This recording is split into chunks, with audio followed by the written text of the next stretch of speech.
আর সাজেকের উদ্দেশ্যে রওনা দিচ্ছি আমরা। হ্যাঁ, ভেরি হ্যাপি, ভেরি হ্যাপি। তালা দিই না এখনো।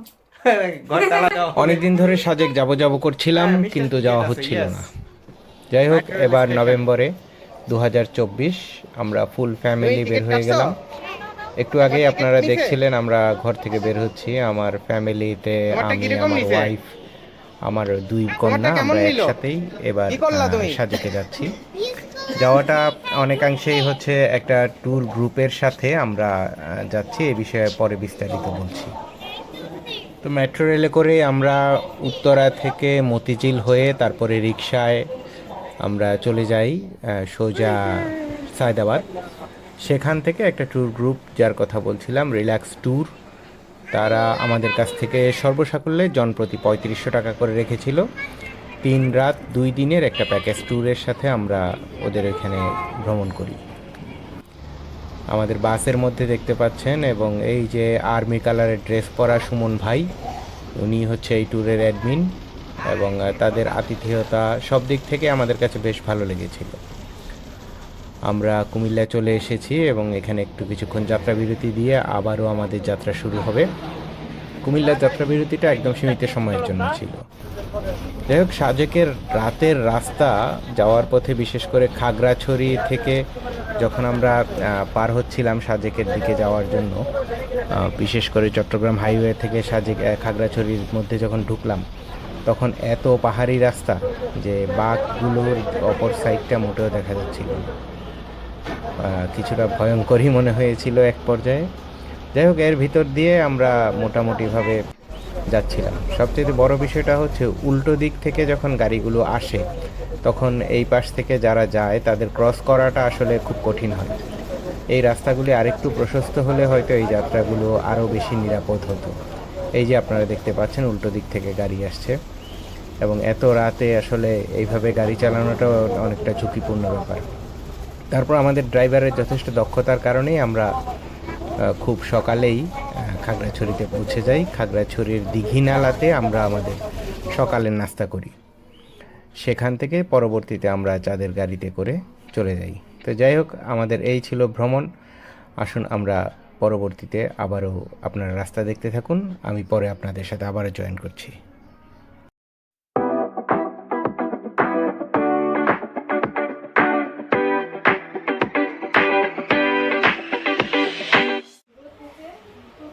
Welcome to Sajek. সাজেকে আমরা আপনাদেরকে আজকে নিয়ে আসলাম। অনেকে অনেকভাবে সাজেককে উপস্থাপন করেছে। অনেকগুলো ভিডিও আপনারা সাজেকের ইউটিউব, ফেসবুকে, তারপর ইনস্টাগ্রাম, সব জায়গাতে আপনারা পাবেন। কিছু ইনফরমেশন আপনাদের সাথে শেয়ার করতে চাই।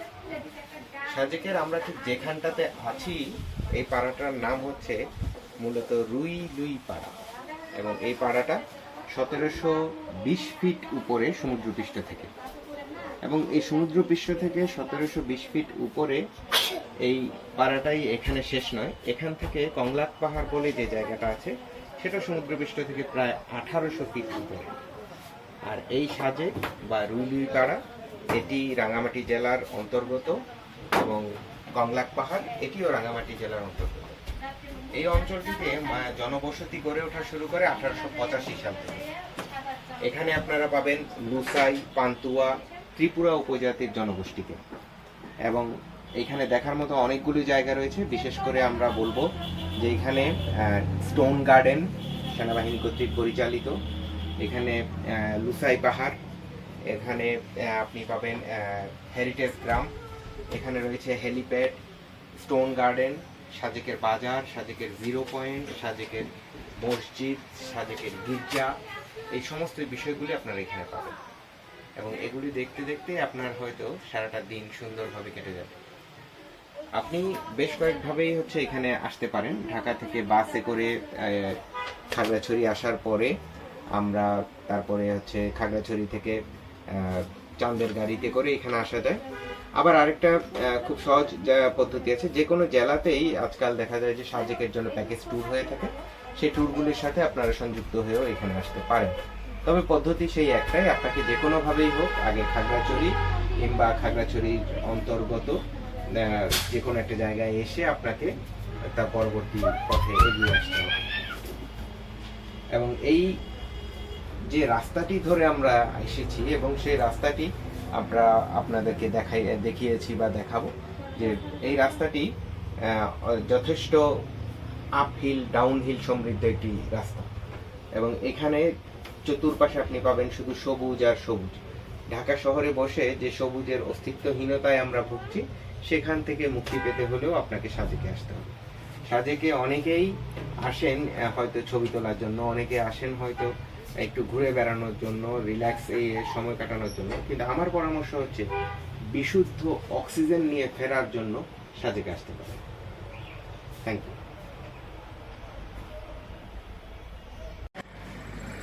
সাজেকে এখন বিকেলবেলা সবাই সূর্যাস্ত দেখার জন্য কংলাক পাহাড়ের দিকে রওনা হয়েছে। আমরাও যাচ্ছি। আমি, আমার বড় মেয়ে, আমরা একসাথেই সবাই, ফ্যামিলির সবাই একসাথে চাঁদের গাড়িতে করে রওনা দিচ্ছি। আমরা ছিলাম গ্র্যান্ড সাজেক নামে একটা রিসোর্টে, আবারও সুমন ভাইকে দেখা গেল এখানে রিল্যাক্স ট্যুরের। আসলে ওনাদের কাছে কৃতজ্ঞ এবং ওনারা বেশ পরিশ্রম করেছেন। আমি রিকমেন্ডও করব প্রত্যেককে রিল্যাক্স ট্যুরের সাথেই যেন রিল্যাক্সলি আপনারা ট্যুরটা করেন। তো যাই হোক, এখন সামনের দিকে যাচ্ছি। সাজেক ভ্যালি সামনে আমাদের দিকে এগিয়ে আসছে এবং হেলিপ্যাড, এই দৃশ্যগুলো আমাদের সামনে পড়বে। আমরা দেখতে দেখতে আস্তে আস্তে সাজেকের মসজিদ দেখা যাচ্ছে। এটা খুব ভাইরাল একটা মসজিদ বলেই সবাই পরিচিত করেছেন।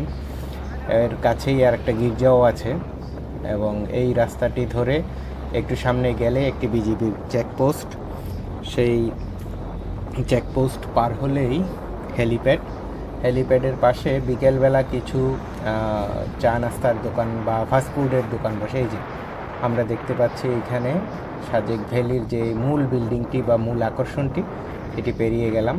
ডান পাশে হেলিপ্যাড দেখা যাচ্ছে। এই হেলিপ্যাডে হেলিকপ্টার আসতে কখনো দেখিনি, যদিও আসে বলে শুনেছি। বাম পাশে এই ফাস্টফুডের শপগুলি সন্ধ্যার দিকে, এখানে প্রচুর স্থানীয় খাবার দাবার এই জিনিসগুলি পাওয়া যায়, বিশেষ করে নানা রকম পিঠা এবং নানা রকম ভাজা পোড়া জিনিসপত্র।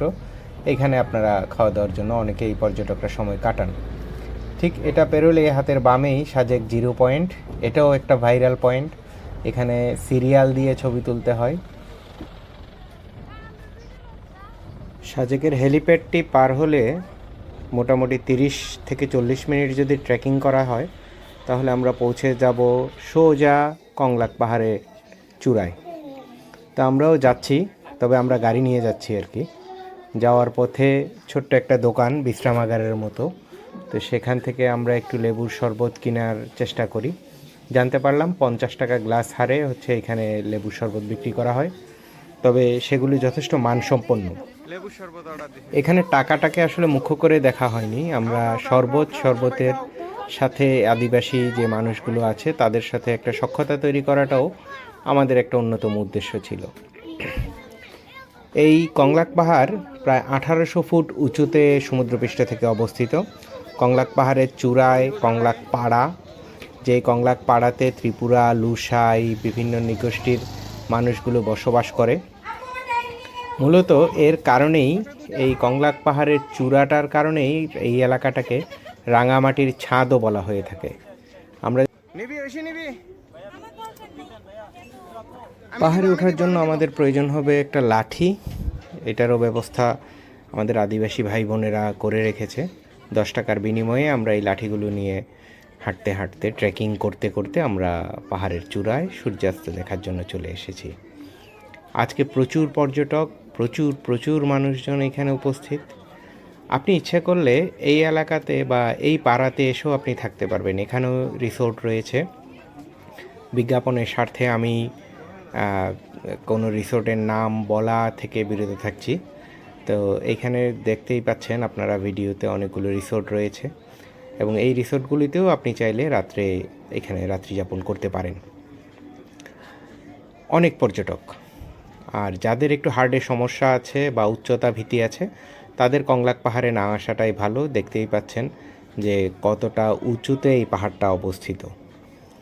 আমরা এই পাহাড়ে বেশ কিছুক্ষণ সূর্যাস্ত দেখার জন্য কাটাবো। সূর্যাস্ত দেখার পর আমরা পরবর্তীতে চলে যাব আবারও হেলিপ্যাডের কাছে। ততক্ষণে সেখানকার যে খাবার সামগ্রী সেগুলি হয়তো প্রস্তুত করা হয়ে যাবে এবং সেখান থেকে আমরা কিছু ফাস্ট ফুড খেতে পারবো। আমরা আশা করছি রাতের বারবিকিউ